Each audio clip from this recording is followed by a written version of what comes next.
여러분 안녕하십니까? 정치와 안드레아입니다. 평신도에 의한 평신도의 영성 이야기 35번째 시간입니다. 평신도인 저 자신도 평신도라는 한 사람으로서 주변을 살펴보면 무척 당황스러울 때가 있습니다. 예수 그리스도를 믿는 것과 성당에 다니는 것이 동일시될 수는 없습니다. 물론 예수 그리스도를 믿기 때문에 미사도 드리고 성당에서의 봉사활동도 참여합니다. 하지만 더 본질적인 것은 우리가 예수 그리스도를 얼마나 알고 믿고 있는지를 돌아보는 것입니다. 교회는 그 본성상 선교적입니다. 교회는 예수 그리스도가 조직하신 신정적 조직체이고 그리스도의 사명을 고스란히 이어받았습니다. 우리 평신도는 그 직무를 게을리해서는 안 됩니다. 예수님이 구원자로서 자신의 삶에 커다란 영향을 끼친 실제의 존재로 인식되고 있는지, 진실로 그분의 존재의 이유와 그분의 말씀에 따라 살고 있는지 잠시 멈춰서 우리 자신을 바라보아야 할 때입니다.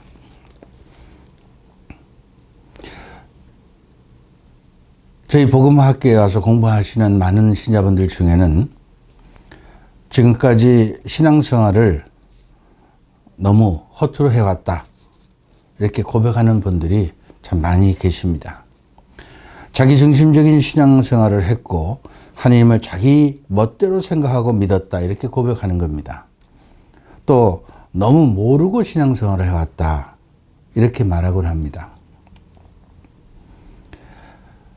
그러던 분들이 공부를 하면서 주님을 올바로 알게 되었고 나 자신과 교회 그리고 어떻게 신앙생활을 해야 하는지를 배우고 실천하게 되었습니다.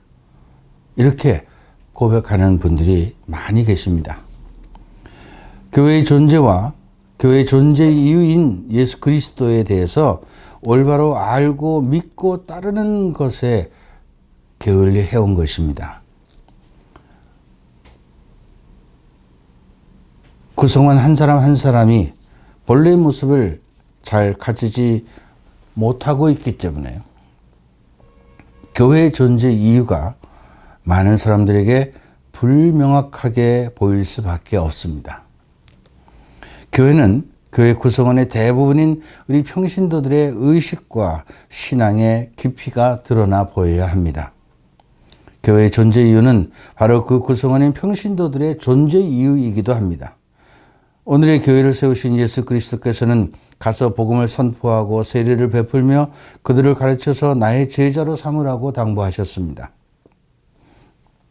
예수님께서 제자들을 뽑으신 것처럼 신자도 모든 사람들 가운데에서 뽑힌 사람이다 하는 겁니다.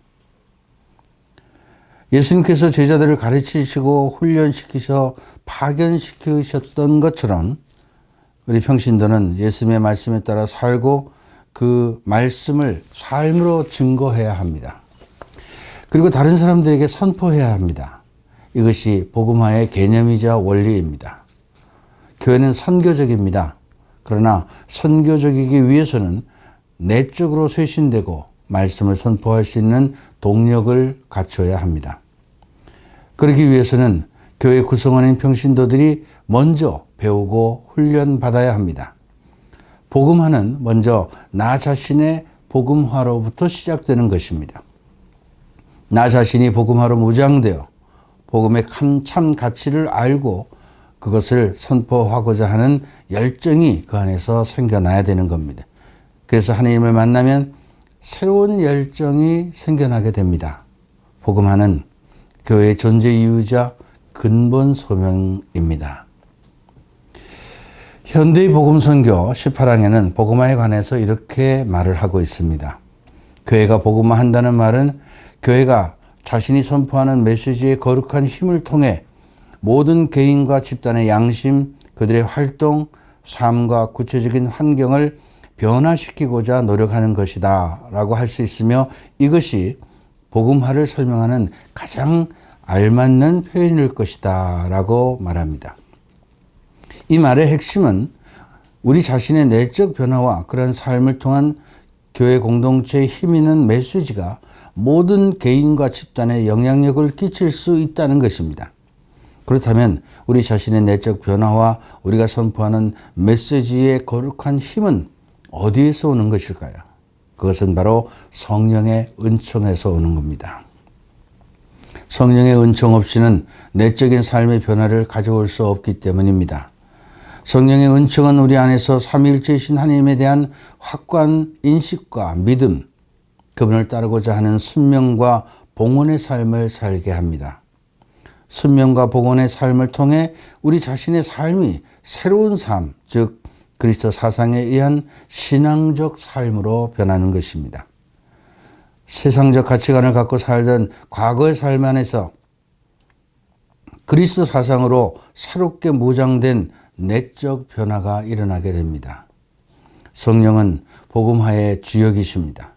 성령의 작용이 없이는 전하는 말씀도 힘이 없고 받아들이는 이들의 마음으로 받아들일 수 없습니다. 성령의 역사하심이 없으면 말씀이 선포되어도 그 안에서 구원 사건이 일어나지 않습니다. 성령은 하나님이십니다. 성령이 우리와 함께 계시기에 하나님도 예수님도 지금 우리와 함께 현존하시는 분이라는 것을 깨닫고 체험할 수 있는 것입니다.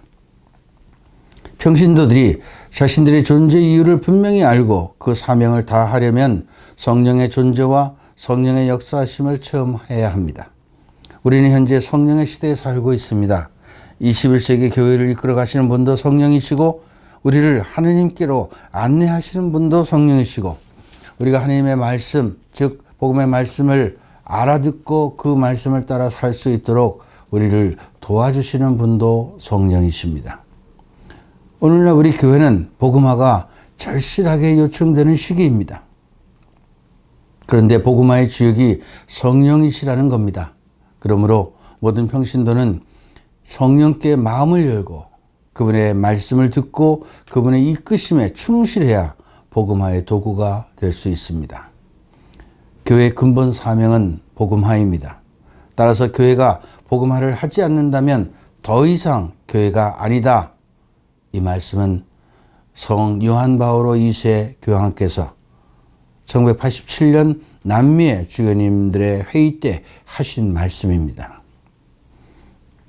평신도가 복음화를 위해서 노력하지 않는다면 그 평신도는 더 이상 평신도 그리스도인이라고 말할 수 없을 것입니다. 감사합니다. 다음 주에 뵙겠습니다.